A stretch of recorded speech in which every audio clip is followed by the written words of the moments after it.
What's going on, everybody? I am the one, the only, the WOOKIE, joined here by my compatriots. What's going on, guys? Hello. Hey. There we go. Last week, nobody said a thing. Now everyone talks at once. We got Big Z. Yep. Here we are talking about some KeyForge things. We got Mr. Sheep. Yay. And JR. Hello, KeyForge community. One more week, everyone. Woohoo! Well, depending on when this What's goes in a up. week? Yes, do tell, JR. What is in a week? I think there's a big event coming, a KeyForge event, and we'll have more information about that later. Ooh. I've never heard about this KeyForge event, but I guess we'll get to that in a little. Why don't we? I have a wedding I have to go to. Oh, crap! Shit. Is it yours? Not yours, is it? I hope not. Why don't we just go through the KeyForge stuff now? Speaking of, right. I need to put out a big shout. This upcoming Monday, I don't know if it's going to be out in time, is my wedding anniversary. So there's enough happening next week, but a big shout out to my beautiful wife, Tara. While we've been together, this will be 13 years. We've been together 19 years, guys. That is older than some of our friends who are listening. So. Yeah, if everybody's wondering, she definitely settled. If you were wondering who's settled in the relationship. Wow. I don't even think it was out of my mouth before you added that in. Thanks, Dan. Arbitrator, face punch, everyone? Vote yes or no on our We need to have more late night night Come to KeyForge Live and watch Ewok face punch sheep. Yeah, I think we should sell tickets to that one, though. Yep. That might be worth money. We'll recoup something. But anyways, we're going to go through the top 10 first turn card plays going up here in a minute. But JR, you talked about the event coming up, depending on when this show ends up on the air. We got KeyForge Live coming up here in just a matter of a few days. Talk to me about it. Oh, anybody, tell me what's going on. I've been out of the loop. I mean, we have. Well, the first thing that has to be like, even before I go anywhere else, is our numbers. There are 71 players signed up. Woohoo! If that does not register, that's not counting anyone that shows up day of. That's already paid in advance. Correct. Paid in advance. And that, thank you. All I can say is thank you, KeyForge community. That is amazing. I'm excited to see how many more people from our locals, from Madison, go ahead and show up. And we're just going to have an absolutely blast playing KeyForge. So that is awesome. And that's what we wanted to be able to hit. We want to be able to beat Collinsville. And you guys did it with pre-registration. Well done. Yes. Last time I checked from the wiki page for Collinsville, there were 69 people that played in the vault. There were 70 people that showed up. We are now at 71 registered participants for our event.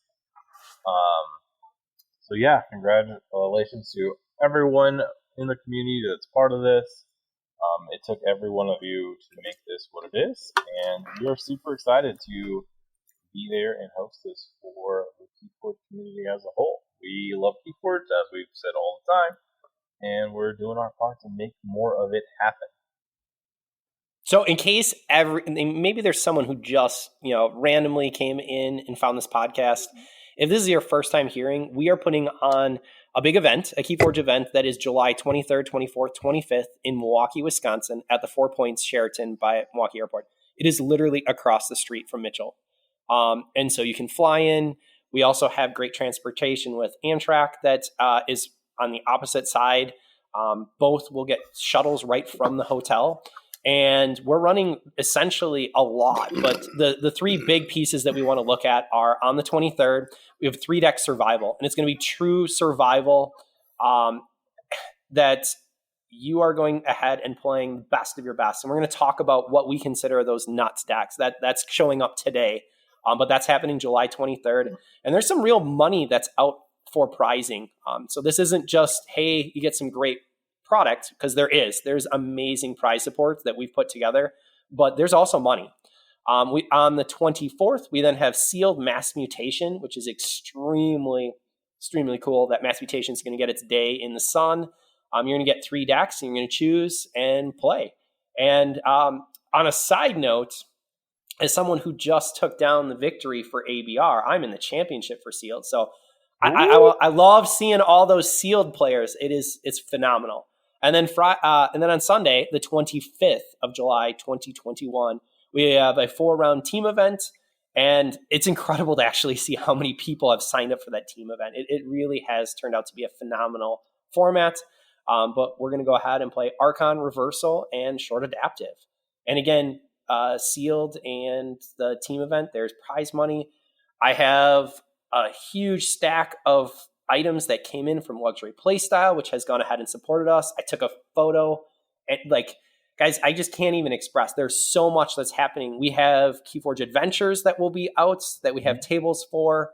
And so it's just going to be a phenomenal period of time. So if this is your first time hearing, if you have open, if you're like, hey, I need something to do on the 23rd, 24th, 25th of 2021, I'm close enough to Milwaukee I can drive, please show up. We're going to have a fun time. Join us, play some KeyForge, grab some buddies. And thank you to Aegis, the cooperative adventures, the people that print the nice ones you can get. They're sending us some of those adventures to share for open play. They even said they're throwing in a surprise, which I literally have no idea what that means or what that is. So whenever it's an actual key racking. When you open the box, shows up, Ewok, let me know, because I don't have a clue what I forgot all that was going to his house. I'm telling you, it is like Christmas, everyone. The amount, I have a shelf that it was my brewing shelf. I cleared it off, and I've been putting all of our KeyForge promos, all the supplies that I could. It's phenomenal to look at. I do get in trouble for pulling it out and taking photos. My wife's saying it's not a good use of time. But it is great to see. Even today, we got mats that came in for KeyForge Live for custom mats. Custom mats. So some of the prizes that are going to be going out. The other piece I wanted to go ahead and before we get too far off is our GoFundMe is definitely still rolling on. So if you can't show up, but you want to support this awesome event, again, we appreciate it. And there's some people who are some of our supporters. So shout outs to Flaming Hobo, Julie Mackler, Lucas Alexandro, Luxury Playstyle. And then we do have 12 other awesome anonymous supporters. So we appreciate everyone who has gone ahead and donated just to make this a phenomenal event. I should also put all of the gentlemen here on this cast because I know that you've put a ton of time and money. Also shout outs to Sydney and Coggin who've also put in a ton of time and money. So thank you to everyone. All right. Are we about ready to get into our introduce our new segment? It's going to be a thing we do. This is what we're going to do, a top 10 every week? We can rotate our segments, but this is a new segment that was thrown out, an idea, and I think it'll be fun. So top 10 first turn card plays. Well, okay. I'm going to make can we make a switch on the fly here? I know we talked about this beforehand. Why don't we do top 5? Top 10 seems like an episode to me, and then before you know it, we're going to be like, oh, hey, that's all the time we have for today. We love you, Wookie. Let's leave it there. Yes, we have our top 10. Maybe in the future we'll have a top 5 segment. We'll talk. All right. Talk to me about the top 10 first turn card plays. Should we start with 10? Before we get into that, let's make sure people understand when we talk about first turn card plays, we're specifically talking about on the play because KeyForge is pretty unique as far as when you're going first and when you're going first, but actually second. Your first turn of the play, when you have the 7 cards, you can legit only play 1 card. This creates a very unique scenario, a very unique window in time, where there are certain cards that will never be as valuable at any point in the game after that. So when we are talking about our top 10 cards for first turn plays, we're talking about that scenario. You're the one going first. A lot of people don't want this because a lot of decks just don't have these cards. If you have these cards, it becomes potentially advantageous to some of us if we have them. And if not, you probably always want to go second. So that's what we're talking about, and that's going to be our top 10 today. So who wants to start us off? I want to go ahead and shout out that looking at this list, some of these were put in from the group in our chat ahead of time, and I think all of us unanimously like yes. There were so many similar answers that you can see some of these cards should resonate and they should jump out at you as, yes, great, phenomenal first turn play. As we get near the end, you're going to start to see that it became a little bit diluted and there were some questions. I got ticked because I was told that it was a top 10, not list cards. There are a lot of great cards, yes. But making this top 10 is pretty interesting. So first one without any... Should we start from the back? Our list is not... You definitely start at 10 and go down to 1. All right. So. Doing it old style. I don't know if it's old style. Pit Lord. Pit Lord. Oh, yeah. That's a good turn one play. We'll start at the top because the bottom one is a cluster. Right. All right, fine. I think the first one is very, very easy to see, and that is Val Jericho. Phenomenal leader. We're going to do some bad radio here and not go through the card, but I think Val Jericho is a phenomenal first turn card. Provides tempo, provides board. You get burst, you get a threat. You get to go ahead and play something else. The control, if you don't have an answer for Val, you get to use it again the next turn. So that is hands down number one. Great Starlines card. I'm going to take a pause for a moment because JR did mention some words, some keywords. So there are certain things that can happen throughout the entire game that are specific to what he's saying. When he said tempo, we're talking about playing cards because obviously you get another card in your hand. Building a board, it's a big body, it's a 5 power, 1 armor. Burst is going to be the term associated with gaining Amber. While Val Jericho does not have Amber herself, she will allow you to play potentially other bursty cards from Go, such as Virtuous Works, etc. Oh, not Virtuous Works. I guess probably don't have that, but anyway, like other bursty cards, and threat. A threat, like it creates a board threat, like a type of card that if you don't kill, you're at an immediate disadvantage every turn you don't kill it. Val Jericho, like our list is not actually in, ranked order, like this is number 1 or whatever, but Val Jericho is the singular card out of all of this list that all of us can agree is by far the best first turn play in this game because it's the only one that has 4 of these keywords. It will give you tempo, give you board, give you threat automatically, and sometimes it will also give you burst. Since you talked, I was able to grab it. So Captain Val Jericho is a creature, Star Alliance, with human and leader as traits, 5/1, so 5 power, 1 armor. While Captain Val Jericho is in the center of your battle line, you may play 1 card that is not of the active house during your turn. So I think it's a little bit interesting because early in the game, didn't they actually have to write an FAQ on things like this and Wild Wormhole to actually allow you to play that second card? Because the original rules were very explicit. First turn, 1 card. Mm-hmm. Yeah. And I then don't think so. I Well, remember we saw that back in Phase Shift because that was already just before Val Jericho came. Eventually, we saw that FAQ come out with Wild Wormhole and Phase Shift. Had that not happened, then we would have had the same problem with Val Jericho. But luckily for her, that issue was answered prior to Val Jericho. Yeah, see, I remember that answered way back in Coda because we had Phase Shift. It was, but I'm saying that this style of effect that gave you the extra card play on turn 1 wasn't clearly not tested in play testing because it had to be answered after we were already playing the game and we're like, well, does this work? And then it seemed like they kind of actually had to make the decision on if they were going to let it work or not, which clearly they chose it did, and that makes this the best first turn card there is. Right. I mean, there's a lot of cards like that, right? Do we all remember the little owl? What's his name? Oh. We all loved him for a month. Archimedes. He was great, and then he wasn't. A depth chart that is now very useful prior to that, we had no idea exactly how things died or didn't die because we had no effing clue. All right. So Archimedes, for all those people out there, 2-power Logos creature, cyborg beast with elusive. Each of Archimedes' neighbors gains destroyed. Archive this creature and a nice little accordion style of destroyed, but we are thankful that no longer exists. Yes. He was one of like the best. Do I hear a top 10 destroyed effect cast? Maybe. Oh, maybe. That's a good one. I like it. They're a lot. But I was just thinking, like, Archimedes was such a hot card for like a month. Yeah.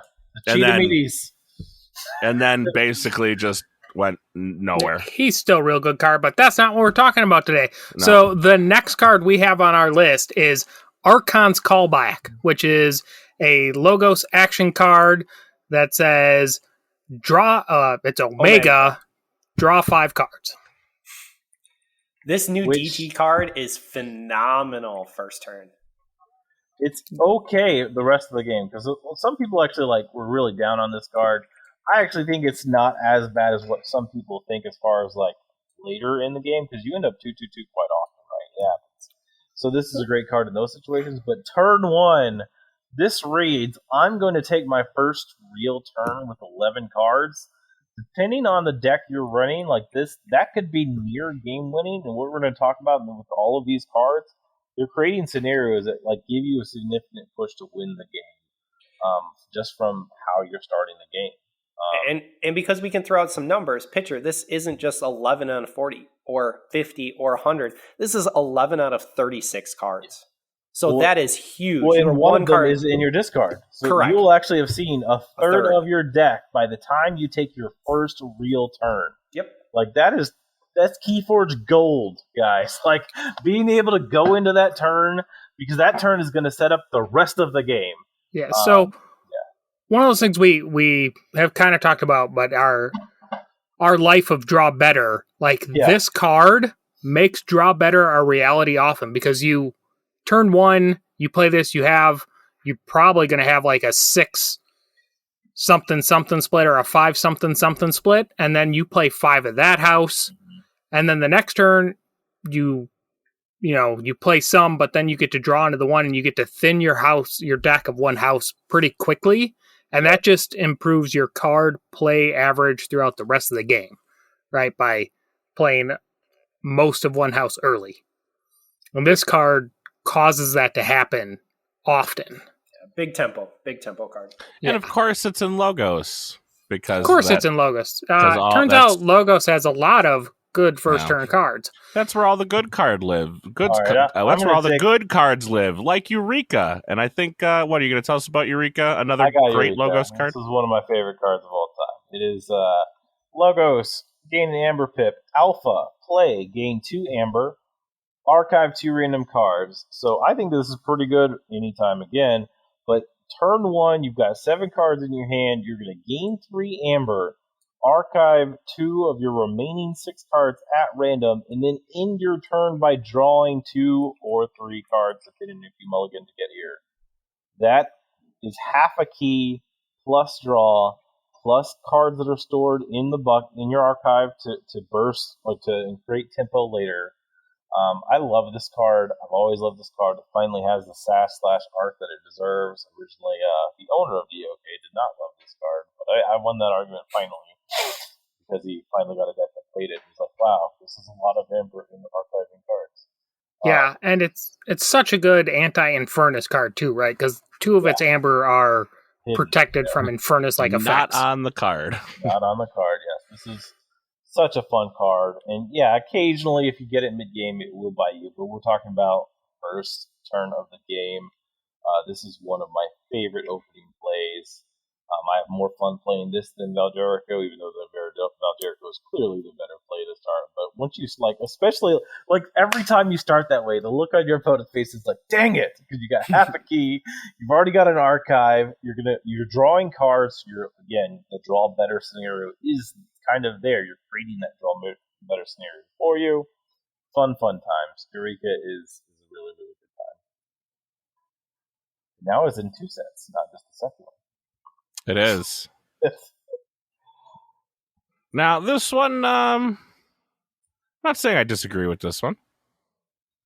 I'm surprised it's only one of the two cards, but we got Subject Kirby next, but no regular Kirby. So talk about that. Go through this, and we'll talk about why. So Subject Kirby, he's a 2-power mutant human, or is he just a mutant? I think he's just a mutant. Just a mutant. And then he has the play, fight, reap effect of you may play one non-Star Alliance creature from hand. This turn. Yep, this turn. I mean, the value here is we've got him tagged as tempo, board, plus threat. Oh, in case we didn't say it earlier, Eureka was tempo and burst. This is 3 of our first turn high-quality tags. The effect of building board super early, forcing your opponents to answer big, like with their potentially big C quicker than leader versus getting to hold for that kind of thing, is a huge gain in this game. So being able to land your Kirby plus another person from an off house you're going to go to second that has a potentially good reap effect, fuse effect, is a huge value, more so than the other Kirby, which we're going to give an honorable mention. Comm Officer Kirby, while it does have tempo burst and is also a threat, doesn't really build the board as quickly, and a lot of the times those actions you want to play, you don't really want to play turn 1 anyway. Yeah, as you see us get through this list, there are very few action cards that we have put as a turn 1 play. And like Eureka doesn't work with Officer Kirby, and neither does Callback because it doesn't exist in the same set. And in case you guys aren't familiar, Comm Officer Kirby is a 3-power Star Alliance creature, human. Play, fight, reap. You may play a non-Star Alliance artifact, upgrade, or action card this turn. Yes. So, yeah, he's kind of like Subject Kirby here. Is kind of like Val Jericho's little brother. You'd rather have Jericho because it has unlimited choice. You can play anything. But, a Subject Kirby will do. It'll get you in a pinch. It definitely doesn't hurt. And then having that second house creature makes it harder for your opponent to decide which threat to deal with potentially. It gives you a better turn 2. It just sets you up for a strong start. All right. One of my favorite cards, in fact, he might be my favorite leader. Even though he's not, Val Jericho is still better. Lord Invidious. Run me through Mr. Invidious. All right, 5-power disc creature with Demon Leader as traits. Elusive. While Lord Invidious is in the center of your battle line, it gains Reap. Take control of an enemy flank creature and exhaust it. While under your control, it belongs to House Dis. I've won so many games by playing him first on the play. He's so good. Well, yeah, he is really very good early on, but come mid to late game, I've never had much success with him. I just saw him today in Sealed. I board wiped. I actually wormholed into a board wipe, and that was the response. And luckily, I did have something in the archives that could deal with it. But otherwise, that's a brutal response, even after a wipe. So keep that in mind, after wipes or first turn. And our tags for Lord Invidious here it's a board card because 5-power elusive is hard to deal with. 2, it creates tons of disruption because your opponent gets into this weird position where if they play creatures, they risk you taking it. So they almost have to play, in some cases, like they're under Quixelstone, even though they're not. And it's a threat. Like Lord Invidious has to be dealt with almost immediately, or your opponent runs the risk of having to win a game based on actions, which most decks cannot. Yeah. And he's really hard to fight down because you essentially have to land 3 of the same house against him, and 2 of them have to be 5+ power because he's got that elusive. He is real hard to deal with. 5-power elusive is a real thing, and depending on where you're landing, if they're taking them from him, like they could take your taunt, they could take your mechanism to get out of the scenario. Like it gets rough real fast, and some decks just get crushed. First turn Lord Invidious creates a new scenario that your opponent has to deal with, and some decks just don't have the answers readily available to them. And I think the piece that's really often missed is while under your control, it belongs to House Dis. So when Lord Invidious takes control of your creature, it then becomes House Dis. So that just makes coming back to Lord Invidious that much easier to be able to do. And so that's brutal just to continue to build out your line. Yeah, so even if they're not drawing into Dis, they'll just keep using your creatures, and the army keeps getting bigger. Like it is a game-winning scenario if you can't find the answers or your opponent does not know how to play through it. Yeah, I don't even know if it's a knowing how to play through it. It's just sometimes you don't people draw play cards that they should not have against Lord Invidious. I know when I see Lord Invidious in my opponent's deck, I will mulligan for an answer. Yep. Like it is a must answer. Like you might be able to survive. In truth, you might be able to survive under a Val Jericho, but there's some decks that will just lose to a first turn Invidious. Yep. So it is a very serious first turn play, and then other decks just totally don't care, right? But it is not many of those. Real good. All right, not totally don't care, but our next one is we're going back to Logos, and we have Chronophage. My very first game, I'll read what it does. Chronophage is a 3-power creature in Logos from Dark Tidings only. Your opponent's creatures and artifacts gain Omega, meaning after they play any of those cards, their turn ends the current step.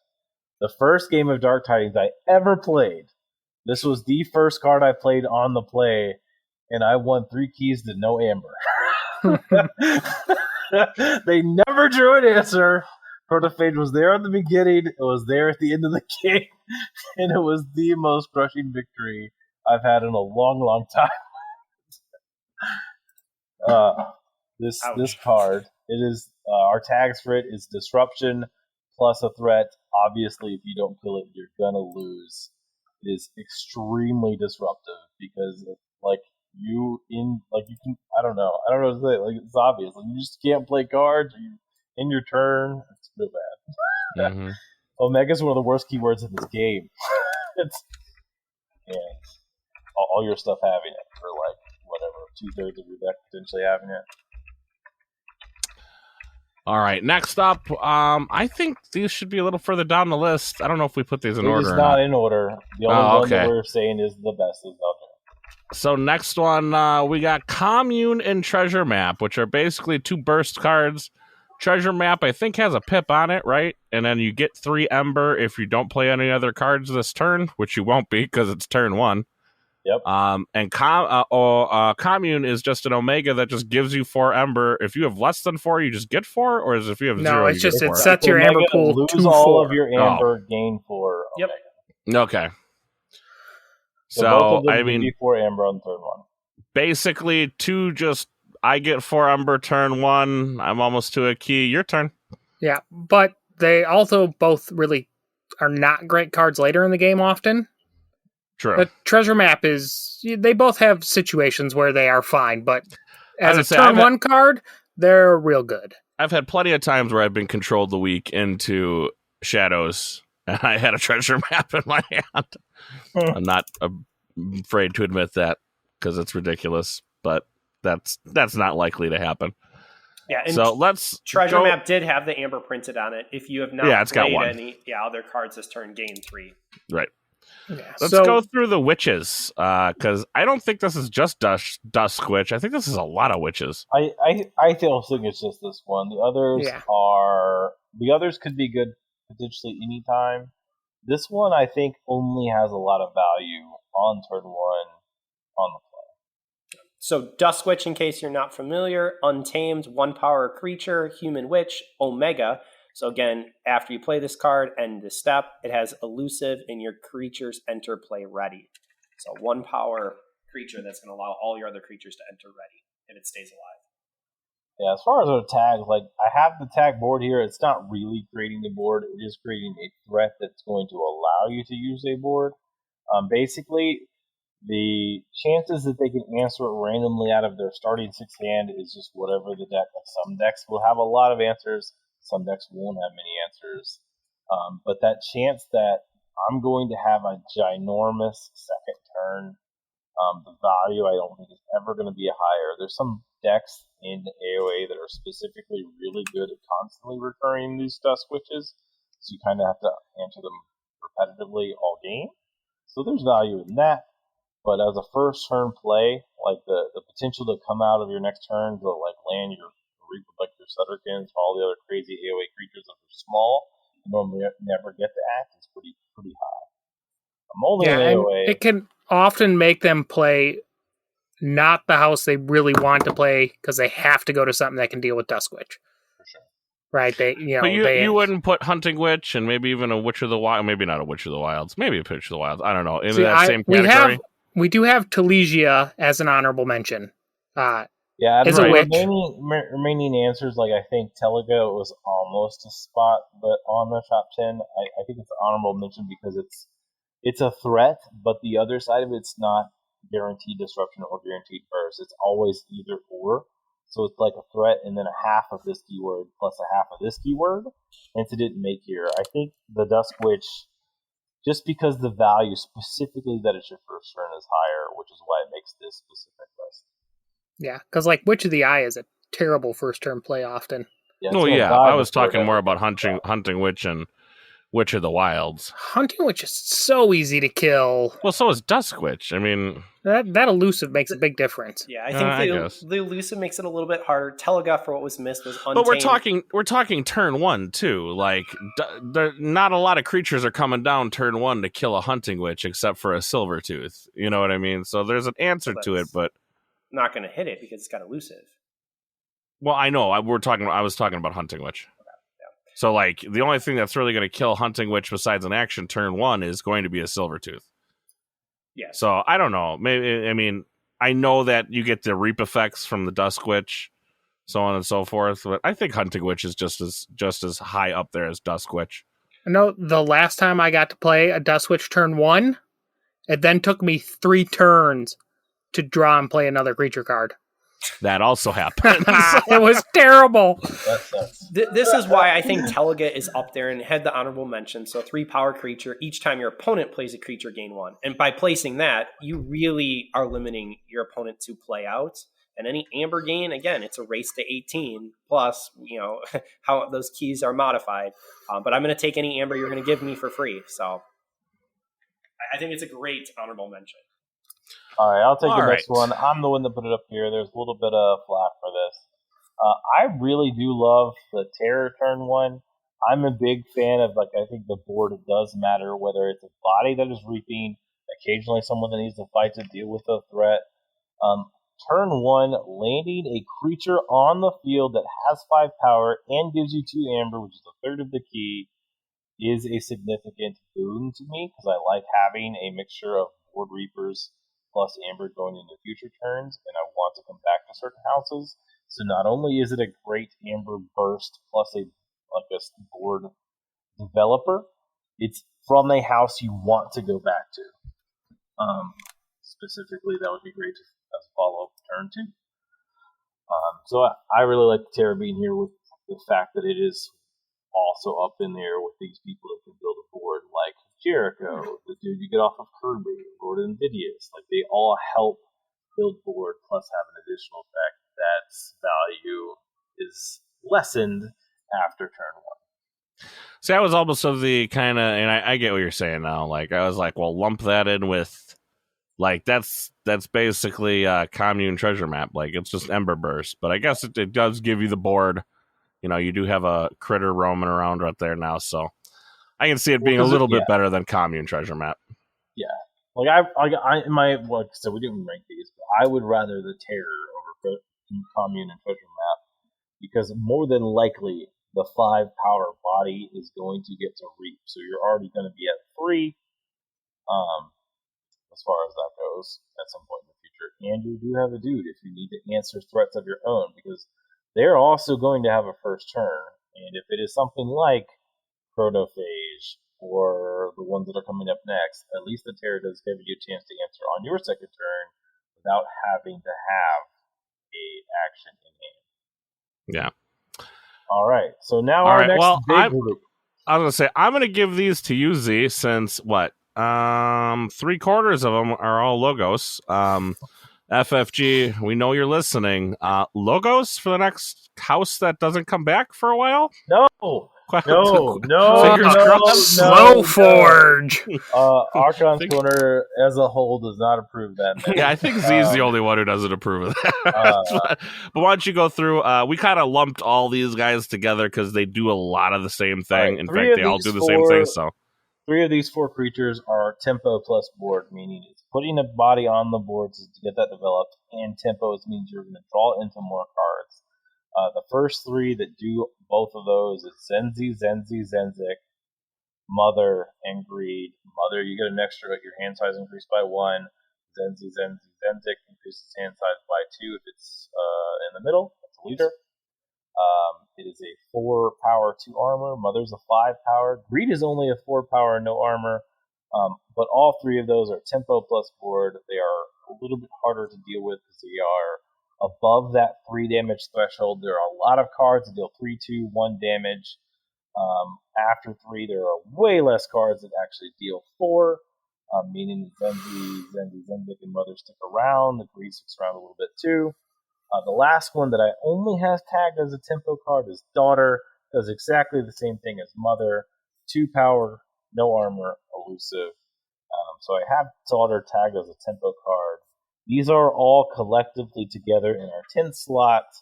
They are all fantastic first turn plays. Zenzi, Zendik being the best, going down to Mother, then Greed, then Daughter. Those are the order of them, but they are basically the same kind of card. They push the tempo. We don't have them labeled as a threat, because you're not necessarily going to lose the game if you don't answer them quickly. But they are very, very strong opening plays. Zenzi for this list is fantastic. Probably would be 3rd or 4th rated if we rated these on our list. Specifically because at this point in time, you obviously have no battle line, and the value goes way, way, way up. So that's where our list ends off. We have an honorable mention section, which we already talked about, Telega and Comm Officer Kirby. We have 2 other cards on our honorable mention list, and then we have another whole group of cards in our honorable mention. Is anyone? So the next, we have Quixelstone on here as an honorable mention, as a great disruption card. And the reason why it's an honorable mention is there are certain decks, like all Quixelstone decks have a thing that they do. If you're playing a Quixelstone deck, you know when it is important and when it's not to have it early. Sometimes it's just not that important to have it turn 1 versus turn 2 versus turn 3. So when you need it turn 1, it's obviously going to be way high on this list. When you don't, it's not. Thoughts on the next one, Dan? So the next one on our list is Eaton's Jar, which is the one that lets you name a card, and that card cannot be played for the rest of the game from either player.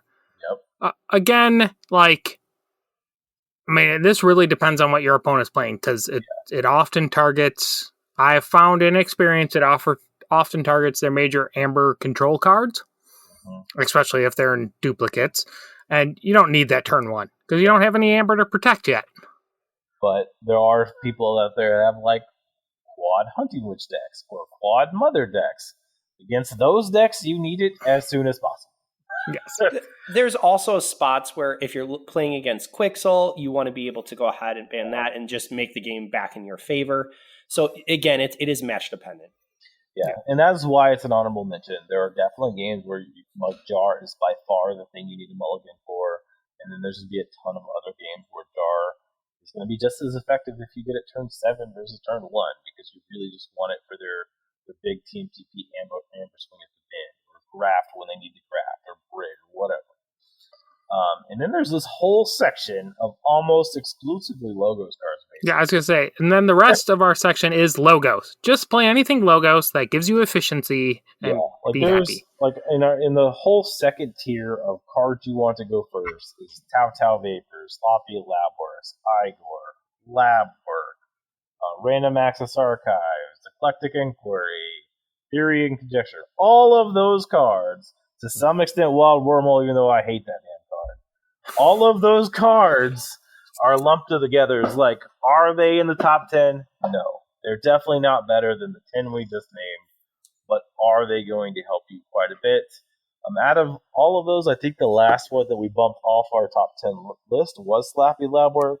That card just has a lot of value, but in essence, it is still just doing what all the other cards do. It's just a little better at it. All right. And when we talk about your hand. When we're talking about tempo and disruption, I think that leads perfectly into what is our nuts deck. So we get a big event coming up. Yeah. And what do you guys consider nuts that we should be looking at it that I want to bring? I mean, last cast we talked about that is the great deck. We got some feedback that we would like to be some more specific. So I think Dan and me are going to give an example, and then JR's going to talk about some tools. So Dan, what is a nuts deck from AOA land? All right, so my nuts deck, from my collection, the one that I know is going to be making the cut is PU Pan, and it's in French, so that's about all I can handle of it. But it translates to the Artist of Obscenities, and it is a AOA deck that's really spins around the dis and the shadows, and it's got multiple Hysterias and multiple Ronnie wrist clocks, which is just good stuff. But what this deck does, and I'm not going to go through the full list and describe every card that's in it, but the things that I think make this a nuts deck, and the reason it's in its spot is it has a lot of return to hand effects, so it does a really good job of hand choking anybody who's playing a creature deck. And creature decks are very real. Like, C in the form of destroying creatures is real good, but against certain decks, which actually happens to be a lot of Worlds Collide with dinos, anything that's Coda, a lot of these sets, like, they don't have the great play effects. So really, anytime they don't have Star Alliance, just continually putting them back in their hand and making them have to go back to that house and play them again is really strong. So this hand choking I found to be one of my favorite versions of disruption, which is just to continually keep their hand full of cards they don't want to replay. Grasping Vines is another great card that does this kind of thing. You just keep putting cards back in their hand so they have to replay them. And then this deck is just a heavy steel thing because it's got multiple Ronnies and multiple Brens, and it just steals like crazy. Interdimensional Graft, just all kinds of big stealing cards that, if you're making any amber, I'm going to take it and use it to forge my own keys. And then the other thing that I found that this makes this my nuts deck is it doesn't really care about your C, my opponent's C. If you want to kill my Brens, maybe I lose out on stealing some amber, but in general, my creatures on board are not that meaningful.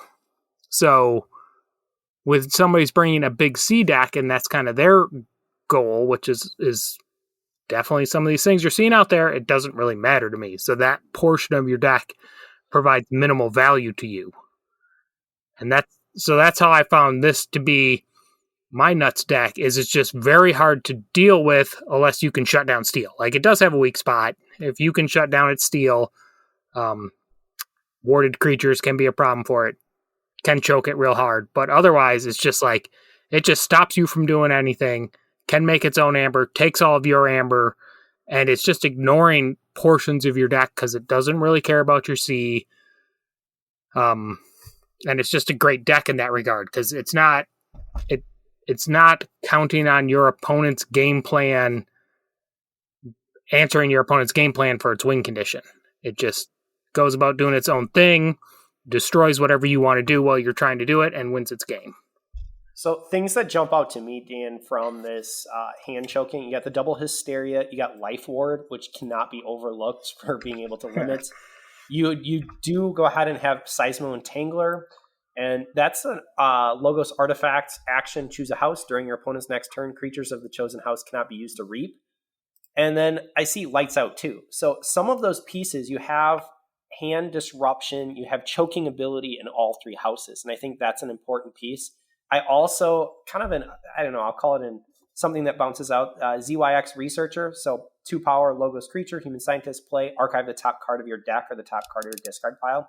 The ability to pull from your discard pile and recycle some of that hand choke is phenomenal too. So looking at this is scary. Yeah, it's double lab work, double director ZYX, so it can often set up some really gross bouncing death cork, Ronnie, or bouncing death cork, Bren the Fanatic, helper bot kind of situations, or it's also a multi-Charette deck, so it'll set up to where it gives you your Charette Amber back and then plays its interdimensional graft, because it does have the efficiency to set up to do crazy things.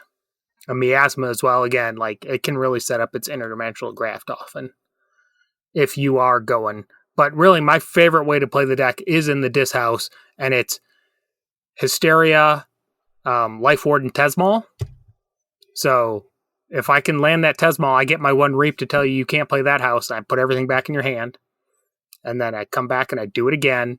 And I just, with the Life Wards and the Hysteria and the Tesmal, it's kind of a weird soft lock. And it also has a Depno Spy Master, which means you can fire Tesmal out of house sometimes, and you can get this kind of weird soft lock by just hand choking them. And that's why it's my nuts deck, because it just destroys my opponent's game plan pretty much regardless of what they're trying to do, unless they're on something like a Quixelstone action deck. That's a problem. Like, it doesn't deal with artifacts. It is far from perfect. Which that goes back to there's no S tier deck. There's going to be something out there that someone's going to show up and they're going to wreck you, even though it's your nuts deck. That's fine. Like that's yes. But this was by far my favorite deck and best deck I played in KFPL Season 2. It really does good things. So this is my example of a deck that can be the nuts deck. Like, other stuff just cannot deal with it, and it is going to win games regardless of what your opponent's really trying to do often. All right, so why don't we move into, you got Galaxy on here, and I'm going to guess that's going to be Z talking about that. Yes, so my nuts deck is Galaxy, Tycho, Manor, Aerosmith, and a few episodes back we talked about being the meta, and that's what this deck tries to do.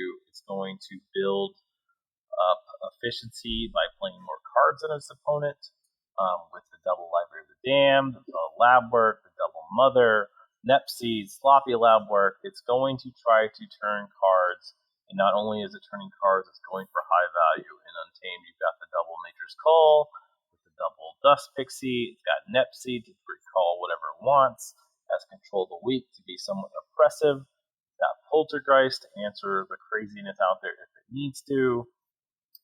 It is basically Mega Burst plus Tempo with control elements. And we just talked about our top 10 list.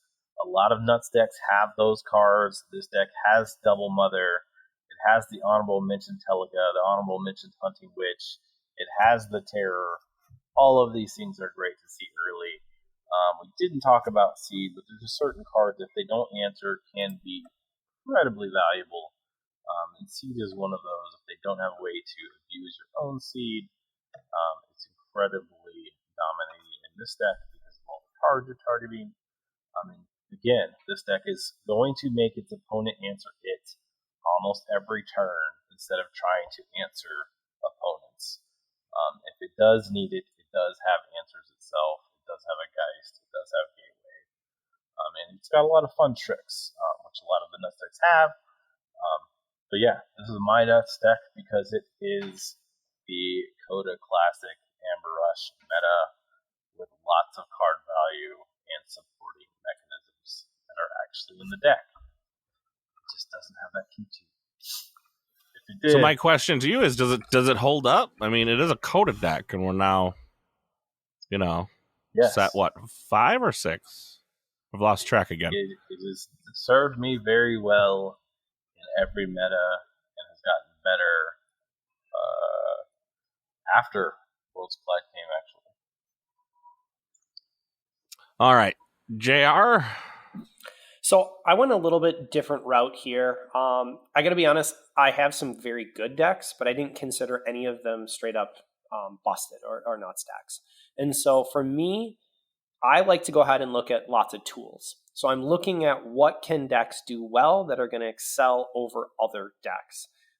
So things that bump out to me, looking at some of my decks that are in the top, they have lots of these components, but I still see holes that are there. And I guess maybe I'm still looking at that S tier, even though everyone else is trying to convince me it does not exist.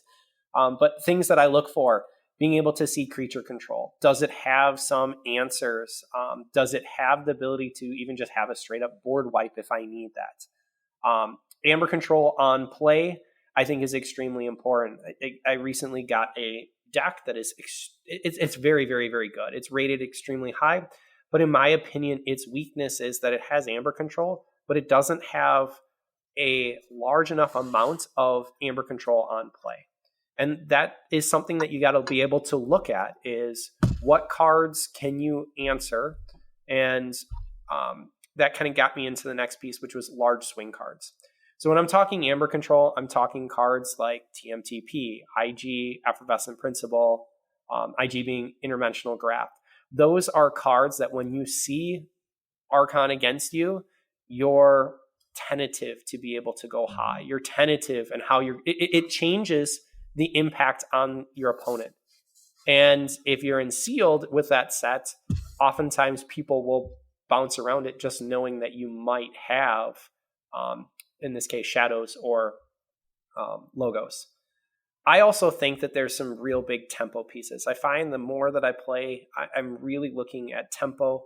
The original one being Arise, but Grim Reminder, has done me very well. There was a Grim Reminder in the deck that I just played for Sealed, and honestly, that was the reason that I was able to secure the win. Grim Reminder with a house to back it up. That's the important piece. There's so many decks that have Grim Reminder, and then you're just stuck with, 3-4 creatures. Or Arise, and Arise really does well when you have a nice dis house to be able to support it. In my opinion, both of those are key pieces to be able to look at. But they just turn a game where it's close. Fine, you just killed all of these creatures. I can throw down 6 disc creatures, and I just Arise, or I went ahead and pulled them all back. I like Grim Reminder in that I can choose any of the other off houses. The downside is that you're going to take another turn for it to kind of wait, whereas Arise can respond right away. You're at check. Oh, wait, here I'm pulling my Drumble back, and you're at 7, so I can pull you off that key. But those are huge, huge tempo cards that I love. And if you don't have an immediate response, you're in a world of hurt. If someone just, if they went ahead and played Arise or Grim Reminder and they're sending back 6-7 creatures, you're going to have, that was a game-changing moment. In that same regard, I've seen that Punctuation Equilibrium can really, really, really do some wonders. People who are holding on to key cards, who don't have it archived, and there's a lot of decks that just can't archive. Punk can go ahead and say, yep, I'm playing this. I play as many cards as I want. I just went ahead and disrupted your cards that you've been holding on to, and I'm going to draw more cards and continue to play and then draw again. That is huge. So those swing cards, they're just absolutely huge in my opinion. And that's what I'm looking for decks, and that's what I see as big swingers. Those are the nuts decks. Interestingly enough, I have found that again and again and again, I'm looking at tempo. I'm looking at steal. I mean, I hate to say it, but if I capture, it's still out there. But steal, I'm taking one away from you, and I'm putting it into my pool. And as it's a race, this is extremely important. We talked in the top 10 about efficiency, and Logos does it better than anyone. Efficiency has been there. That would be my piece. I think that we need to keep seeing efficiency in Logos. So FFG, if you're going to go ahead and get rid of Logos, no, I will tell you that whatever house you bring in, please make sure that it has efficiency, because we can't have games that are slow. That set will really, really have an impact, and it's got to be game breaking if it's not going to have efficiency. But I think efficiency is a key piece. When I'm looking at Pan, when I'm looking at Galaxy, guys, the speed that's there and the speed of I get an impact right away from it is huge. That's why Arise is so good. That's my Group Reminder. I can go ahead and save it for future turns and play it. But man, the speed that's there is really, really, really solid. Other pieces that I put in here is a game warping effect. So maybe you don't have the efficiency, or maybe you don't have the steel. So one of those pieces have then a game warping effect. That being, I threw in a couple of them, Curiosaurus, going ahead and looking at hand choke. Unfathomable right now does have a couple ways to be able to hand choke you, to be able to really restrict what you're trying to do. I put an honorable mention for Whirlpool. I don't think that's necessarily there, but what I've seen from Unfathomable, it's playing a different game. And when you can get that lock, we're talking soft lock earlier, Unfathomable can definitely set you up where Maelstrom and other cards, they can be game breaking. And then I put have a consistent combo. So a number of these a number of the pieces that people talk about, oh, I'm a combo player, I want to be able to have this, I want to have Martian Generosity, Key Abduction. Great. But how easily can you get to it? How efficiently can you store it so that it's there for when you need it? And how can you recall it? I think just having a combo of Brig, Binate Rupture, Interdimensional Graft, having Martian Generosity, Key Abduction, they're great, but if that's all you do, it's a one-trick pony, and it's not enough. So in my opinion, I don't consider those nuts. I consider those nuts when I have the ability to pull them back. That's where that Nep Seed that Z was talking about early comes in. That's where I have chances to be able to play my whole hand and then archive it and say, okay, answer, or I'm going to do it again. So that I look at a lot of tools. I have some decks that definitely stand out. One of my favorite decks that I've been playing from MM is Sea Hodak, and it's got Grim Reminder, and it's sitting with 7 different mutants in shadows. So, sorry, I might even be off on that. I think it's 9. Double Bonithings, Dino Thief, Johnny the Hung Fingers, Liam Say, Mutant Cut Purse, Red Penny, Subtle Auto, and Xeno Thief. And with the synergy, that's a piece that is often missed. You can only pull so much synergy, but people miss, okay, I can steal, but I can go ahead and put all of those cards back in if Grim Reminder comes late. You're sad when Grim Reminder is early. And so that's where it's, does that make it not stack? No, if you're relying on one piece, you're going to be in trouble. All right, we only got about less than 90 seconds left, so I think we're going to have to go ahead and wrap it up for this week. We're going to go through some final thoughts, and we'll start with Mr. Sheep. We're still playing online games on usually Tuesdays and Wednesdays and Sundays on Archon's Corner, so come play with us there if you can't make it to live, but live will be better. Come to live. Live will be better. All right, what do you got, Z? All right, yes. Keep on playing KeyForge. While we did this cast, we got our 72nd player registered. We're getting bigger every day. We look forward to seeing you all at live next week. And Mr. Chair. I'm excited. Let's keep playing KeyForge, and we love this game, so hopefully we'll see it live. All right, that's going to do it for us next week. Make sure you guys join the Discord. We do have the, what is that section called now? I thought somebody made the section of show ideas or whatever.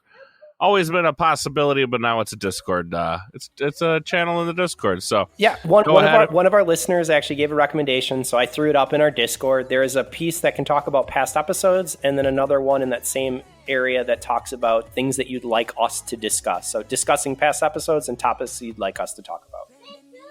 So those are now available. If that was a thing that was keeping you from joining the Discord before, those are now there. And that's going to do it for us. We will see you guys all next week. I wanna dance, the music's got me going.